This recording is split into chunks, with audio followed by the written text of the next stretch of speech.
नमस्कार दोस्तों, मैं सौरभ अग्निहोत्री। स्वागत है आप सभी का। आज हम देखते हैं संसदीय समितियों के बारे में, अर्थात पार्लियामेंट्री कमेटी के बारे में बात करेंगे।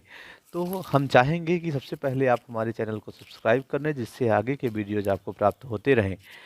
आज हम यहाँ पे देखेंगे संसदीय समितियाँ क्या होती हैं, इनका विचार कहाँ से लिया गया है, इनका कार्य क्या होता है, इन्हें और किस नाम से जाना जाता है, और इसमें जो सदस्य होते हैं वो कहाँ से होते हैं और इनका चुनाव कहाँ से होता है। तो देखते हैं संसदीय समितियां। तो समितियों का विचार भारत में इंग्लैंड से लिया गया, और लोक कल्याणकारी राज्य के उदय होने से संसद को लोक कल्याण के बहुत सारे कार्य करने पड़ते हैं, लेकिन संसद का जो सत्र होता है वो बहुत कम समय के लिए चलता है।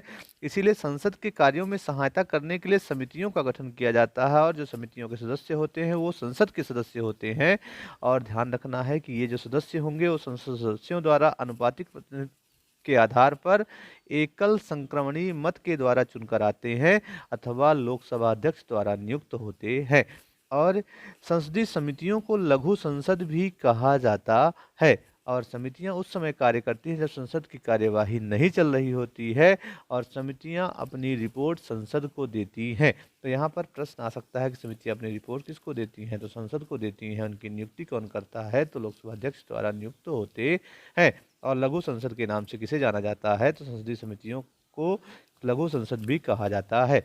अब जो समितियां होती हैं वो निम्नलिखित दो प्रकार की होती है। जैसे कि पहली होती है अस्थायी या प्रवर समिति, जिसको हम टेम्परेरी समिति की बात कर सकते हैं।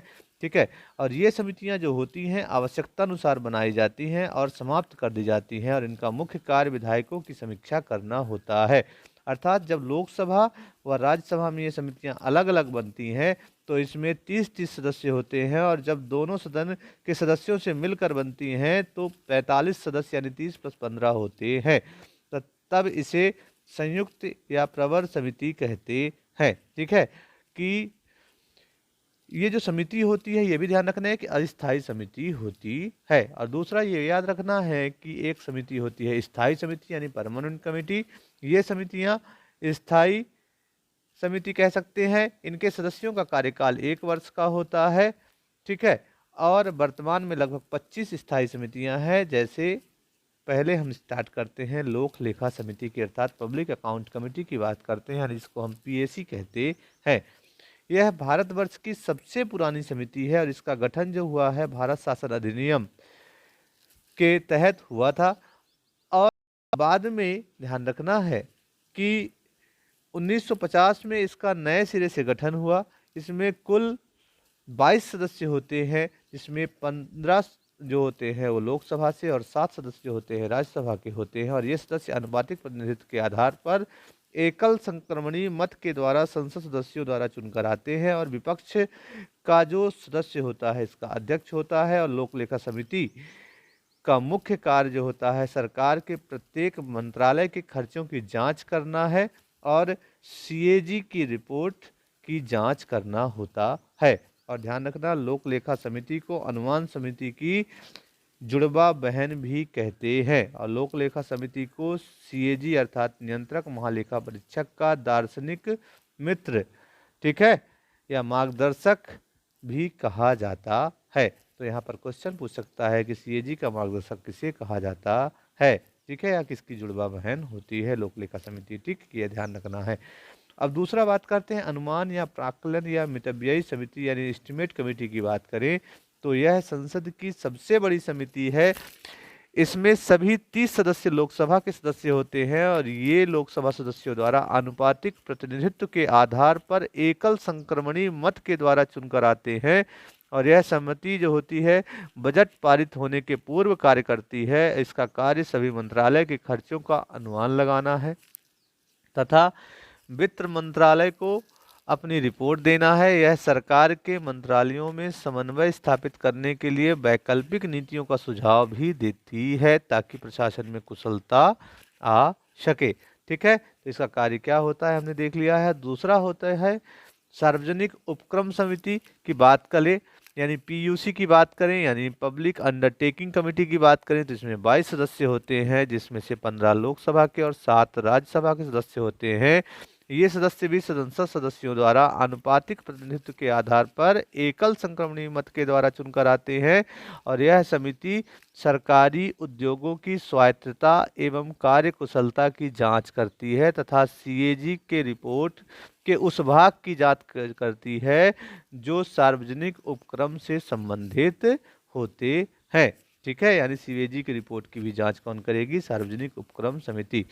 अर्थात हमने यहाँ पे देखा कि जो समितियां देखी, इनके अतिरिक्त कुछ अन्य समितियां होती जैसे कार्य मंत्रणा समिति, सरकारी आश्वासन समिति, नियम समिति या अधीनस्थ विधान समिति, विशेषाधिकार समिति, याचिका समिति, कुछ इस तरह की समितियां होती हैं।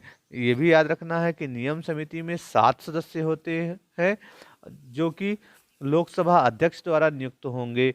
ये बारी बारी से सदन की अध्यक्षता करते हैं। ठीक है, इसके अतिरिक्त सदन की अन्य जितनी समितियां हों उनमें लगभग 15 सदस्य होते हैं और वे लोकसभा अध्यक्ष द्वारा नियुक्त होते हैं। अब एक याचिका समिति होती है, तो यह याचिकाओं पर बहस हो या न हो इसकी पुष्टि करती है। ठीक है, विशेषाधिकार समिति जो होती है आर्टिकल 105 के अंतर्गत आती है। ठीक है, कानूनी समिति जो होती है कानूनी मुद्दे पर विचार करके बहस करती है। ठीक है, तो यहाँ पर हमने जो संसदीय समितियाँ देखी हैं, तो इसके बारे में अगर हम कुछ कम शब्दों में बात करें तो सबसे पहले याद रखना है कि जो आयोग होता है एक अर्ध न्यायिक संस्था है। ठीक है, क्वेश्चन पूछ सकता है कि ये कमेटी जो होती है कैसी संस्था है, तो अर्ध न्यायिक, जहाँ सुनवाई होती है जबकि समिति जांच करती है। और संसदीय समितियां तब कार्य करेंगी जब सत्र ना चल रहा हो, क्योंकि इसके सदस्य संसद के ही सदस्य होते हैं। और संसदीय समितियों को लघु संसद कहते हैं, ये बता दिए हैं हम। संसदीय समितियों के सदस्य 2 प्रकार के चुने जाते हैं। ठीक है, या तो स्पीकर के द्वारा या तो अनुपातिक प्रतिनिधित्व के आधार पर एकल संक्रमणीय मत के द्वारा, और अपनी रिपोर्ट या संसद को देती है। ठीक है, तो ये हमने आज देखा है। उसके अलावा हमने बताया है आपको कि कार्य मंत्रणा समिति जो होती है संसद के भीतर कार्यों की मंत्रणा के लिए होती है। ठीक है, नियम समिति जो होती है स्पीकर की अध्यक्षता में 7 सदस्यों का एक पैनल होता है। वहीं अगर बात करें प्रत्यायोजन क्या होता है, तो अधीनस्थ विधान जो होता है आपका उसमें वृद्धि करती है। ठीक है, तो ये सारी चीज़ें आपको पूरा देखना है। जैसे मैंने इसमें बताया है सार्वजनिक उपक्रम समिति भी बात की है, तो इसमें 22 सदस्य होते हैं, 15 + 7 की बात किया गया है। ठीक है, और इसका कार्य क्या होता है, तो सरकारी उद्योगों की स्वायत्तता या कार्यकुशलता की जांच करती है। ठीक है, और एक होता है अधीनस्थ विधान समिति, तो कौन कौन से विधायिका के कार्य कार्यपालिका को दिए जाएं, ये यहाँ पे जांच होती है। तो ये आज हमने देखा समितियों के बारे में, उनके कार्यों के बारे में। तो आप इसको अच्छे से नोट कर लीजिए, पढ़ लीजिए। साथ ही साथ हमारे चैनल को लाइक और सब्सक्राइब जरूर करिएगा। ख्याल रखिएगा अपना। धन्यवाद।